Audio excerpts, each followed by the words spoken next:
Ha ha! Welcome to First Take exclusively on YouTube. I'm Stephen A. Smith, filling in for the one and only Molly Karam, joined by the lovely Kimberley Martin. Kimberley, I want to introduce the new segment to YouTube called Did You Peep This? Did you peep this? Okay, where we take a look at trending news and moments around the sports world. First up, Kmart. Did you peep this? The Las Vegas Raiders are now the first and only NFL team to currently have a black president, Sandra Douglas Morgan, a black coach, Antonio Pierce, and a black GM, and Mr. Champ Kelly. Both Pierce and Kelly were appointed after the recent firing of Raiders head coach Josh McDaniel and GM Dave Ziegler earlier this month. So, Kimberley, what's your reaction to the Raiders making these diverse changes up top? I love to see it. I know Champ Kelly personally, a great guy. Has been in several organizations. The interim tags do worry me a bit. Why? Because, you often see they're in this position for a reason. Sandra Douglas Morgan was hired shortly after the John Gruden mess. That's right. And the tumultuous nature within the Las Vegas Raiders organization. They needed stability. So here comes this black woman. She is qualified. Now we have an interim head coach. We have an interim GM put in these positions. They are not easy positions to be in, being thrust into this moment. Right. I hope that Mark Davis, when he takes a step back and looks at what direction do I want to go in, that he casts a wide net. Because oftentimes black professionals in the NFL come into these situations under very, very difficult circumstances with less chances and less bites at the apple. Well, I definitely agree with you, especially when you look at what he did with Basaki. I mean, he was the head coach there after John Gruden departed, took them to the playoffs, and they were very competitive in that playoff loss to the Cincinnati Bengals, and they let him go to bring in a guy by the name of Josh McDaniel, who failed as a head coach in Denver, who committed to an Indianapolis coach job and then reneged after people were being hired, for crying out loud, and went back to New England to be our offensive coordinator. I don't have too much of a problem with the interim tag because of the Raiders' history. Since going to the Super Bowl in 2002, they went to the playoffs twice in the last 21 years. And so when you're that inefficient, you're that dormant, you're that pathetic, you don't want to overcommit to anybody prematurely because you want to make sure you're going in the right direction. All I would ask is that if Antonio Pierce and Champ Kelly show that they're capable of doing the job by having the Raiders in contention and their franchise moving forward in a manner that was better than what Josh McDaniels did for you, then keep them on the job. That's all I would ask. And that's what we're talking about when we talk about fair. We're talking about fair opportunities. Give us the opportunity. We're not talking about handouts or anything.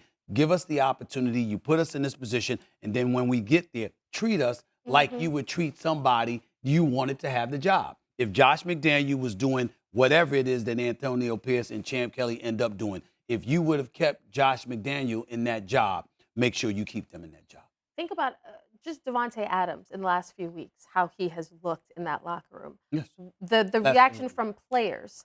I hope Mark Davis listens to his players. I understand they played the Jets and the Giants. You can say what you want, but the turnaround, the energy, the way they are playing, it is clear Antonio Pierce is a guy who's touching these plays and reaching the locker room in a way that Josh McDaniel never did in his tenure. There's no question about it. We'll see what happens with that as we move forward. Make no mistake about it. It's going to be interesting to watch. And particularly, again, I'm going to reiterate my obvious point.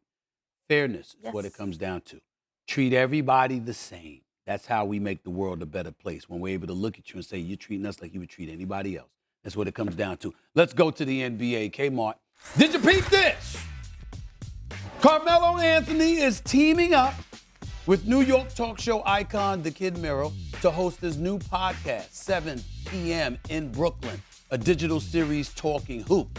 Melo's 19-year NBA career and current happenings in sports and culture. Kmart, what do you hope to see from the new show?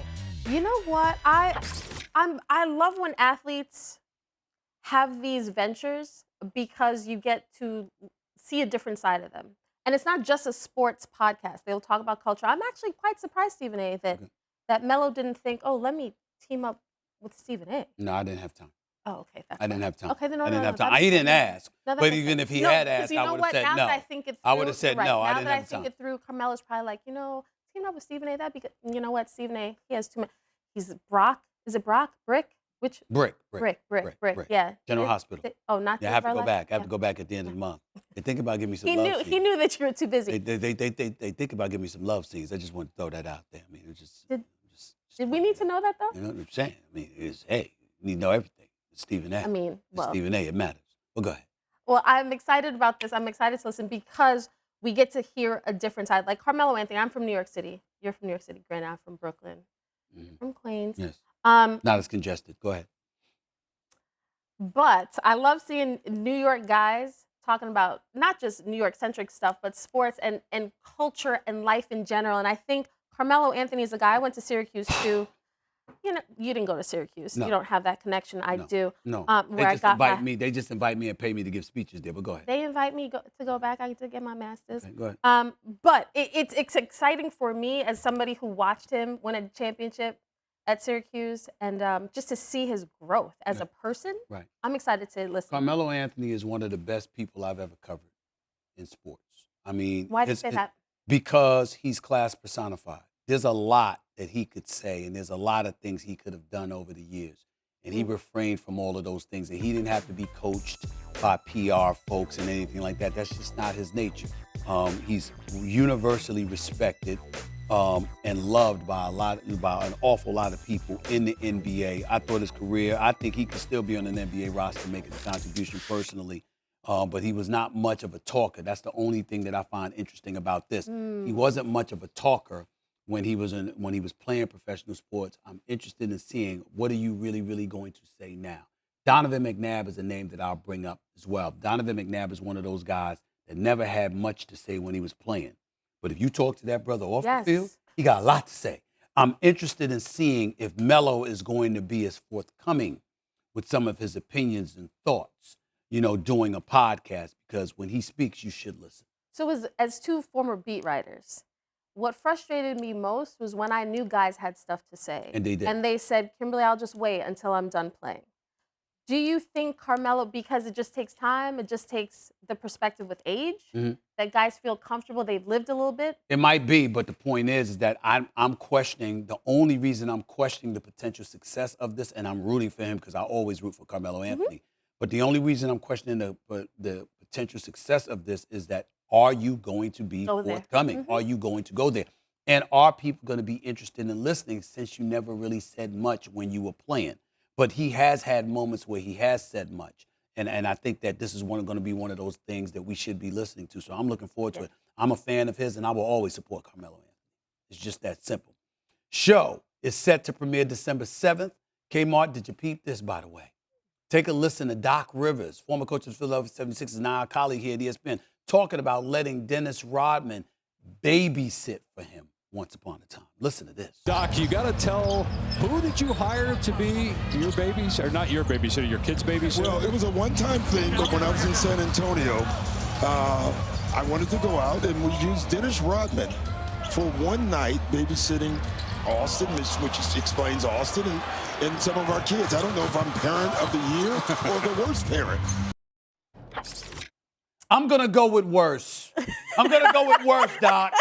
I'm going to go with worse. There's no way in hell I would have let Dennis Rodman babysit my child. Why, Steven? Oh, hell Why? no. Why? Because, listen, I love Dennis Rodman. Actually, he's got a heart of gold, believe it or not.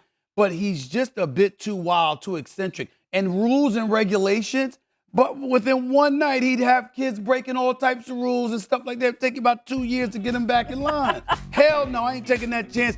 Doc Rivers letting Dennis Rodman babysit his kid. I gotta tell you, man. He said, I don't know if that made me the best person or the worst. I would go with worse. I would go with worse, Doc. Oh, hell Just yeah. because Dennis picked that cameraman once. Honestly, how about wearing a dress? How about all of this thing with Carmen Electra? How about not showing up to work? How about needing a vacation in the middle of the season? How about all of those things? Yeah, but I think Dennis Rodman, I think he love the kids. Like Stephen A., I know you love the kids. Yes, I think if someone entrusts you with that sort of responsibility, and Dennis Rodman understands, I'm Dennis Rodman. Let me tone it down a little bit. He's not going to be... No, he's not going to do anything to intentionally harm the kids. I just don't know if he knows better. But didn't you say he had a heart of gold? Didn't you say he does have a heart of gold? Dennis Rodman's a good guy, actually. Well, that to me is all the evidence I need for one night Listen. One night listen. only. Listen. Yes, one night. Listen. A whole bunch of bad paths have been showered with the best intentions. Fair. And I mean, just because I'm not questioning Dennis Rodman's intent. I'm just saying when I think about Dennis Rodman and children and babysitting children, hell no. No. It was Austin Rivers, right? It was Austin Rivers, right? Austin Rivers, yeah. Well, he's still breathing to this day, right? He's breathing. So the night went all right. Breathing. Nothing happened to him. Austin Rivers is a smart dude too. Now he's a guy, you know, he's gonna be in this business. I'm telling you right now, he's got some skills. Anyway, I thank you for joining me. Thanks for watching. And be sure to watch First Take Monday through Friday at 10 a.m. on ESPN. Also, be sure to check out more exclusive First Take debates on YouTube. Molly will be hosting the future, assuming she doesn't take more vacation days.